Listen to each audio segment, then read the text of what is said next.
Hey there, multi-prep teachers. You know how professional development never seems to quite get to what we need? It's like, great idea, but how do I make this work when I have 3+ preps to juggle? That's exactly why I created the Simplify Your Preps Collective. It's a free Facebook group built just for teachers like you, where we share tips, resources, and real talk about making multi-prep teaching less overwhelming and more doable. Sound like your kind of space? Head to kristenmasick.com/collective and join us today. Let's simplify together. It is a challenge to balance your professional or teaching life with your personal life. And that is before adding on the end of a term or semester, and then also adding on some holidays, because that just makes it all the more complicated. Today, we are going to be talking about some simple time management systems and how you can use AI to help streamline your work to free up more personal time, because you deserve to enjoy the holidays, even if the semester has just ended or you will be ending it after the break. Welcome to the Secondary Teacher Podcast, the podcast for middle and high school teachers juggling multiple preps to get the strategies to reduce overwhelm so that you don't have to choose between being an effective teacher and prioritizing important relationships. I'm your host, Kristen Masick, a 10-year high school engineering teacher, former middle school assistant principal, and teacher coach. Every week, we will discuss strategies, systems, and time-saving tips to help you not only survive but thrive as a multiple prep teacher. We're going to start with speeding up your grading and feedback with AI.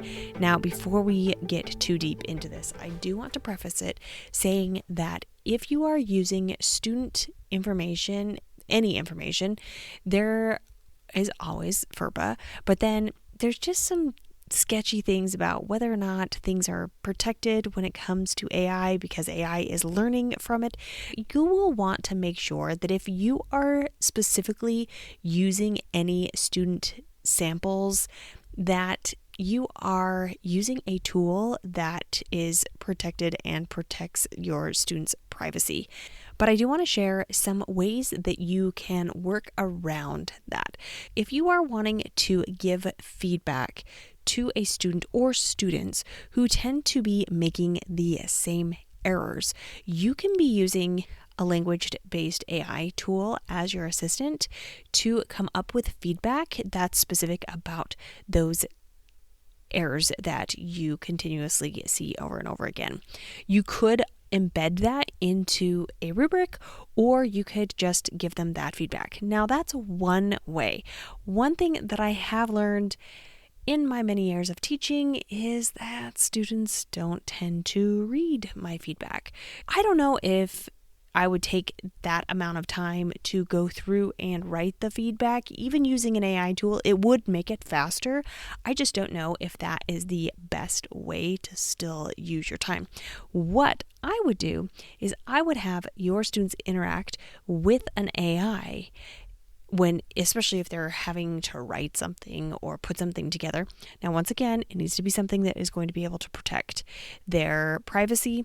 Obviously, something like ChatGPT is not going to be the tool to use, but you can have them use some sort of AI tool to get feedback along the way so that they don't have to rely on you. I think that's part of the reason why students kind of disregard feedback, is because by the time they get that feedback, it has been a while, because you can go around and give feedback as you're walking around the class, and you're not going to use an AI for that. But if they've turned in an assignment and they're waiting for the feedback so that they can make improvements, that is usually going to take some time, because you have to go over all of the assignments. If you want to cut that time out, then that would be utilizing some sort of AI or tutoring tool along the way to help them get that feedback.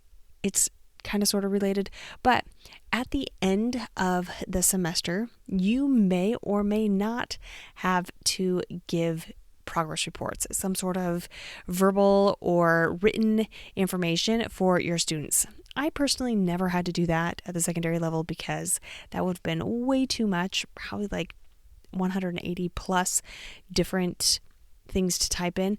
And once again, we don't know if people would read it, but our current LMS and actually SIS have a place where you can put comments.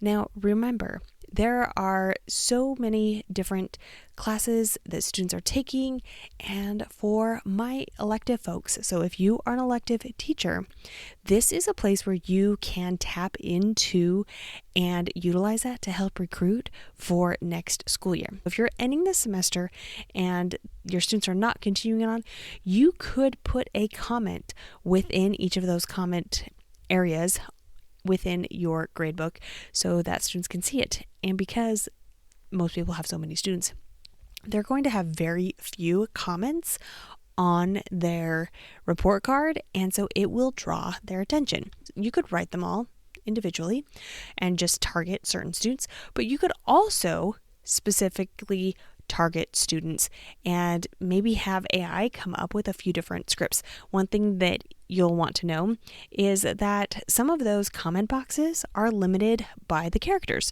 That's something that you could put into the AI, saying that you would like to recruit students for the next class. Maybe this is the name of the class. Here are the characters that you can use. You want to maintain your tone of voice, and AI can give you a few different examples, and you can either just choose one and copy and paste it into all of them, or you can switch it up. Remember, students aren't going to compare that, so you would be totally fine with just using one, but it is a great recruiting tool, especially for students who are going from like a beginning and intermediate class to your advanced classes. The next thing that I want to talk about is streamlining any wrap-up tasks. Think about some tasks that you might be dreading or just some stressful tasks that you need to complete in order to finish this semester. And ask yourself, is there any way that AI could help or simplify or maybe be a sounding board? We're going to pretend like it's a person, but it could be someone that you are having a conversation with to maybe work through some of those challenges of the end of the semester. Now, it doesn't have to be something huge and earth-shattering, but is there something that you need to get done, or maybe it's something that you would like to get done as a wrap-up for the end of the semester? That could be having an end of semester survey that you send out to students on how you could improve. Not only can you use AI to create the survey, but then you can also use AI to look at the responses and look for patterns. Those are a few different ways that you can streamline your wrap-up tasks. Now, the final one that I love to always talk about is repurposing or avoid reinventing the wheel.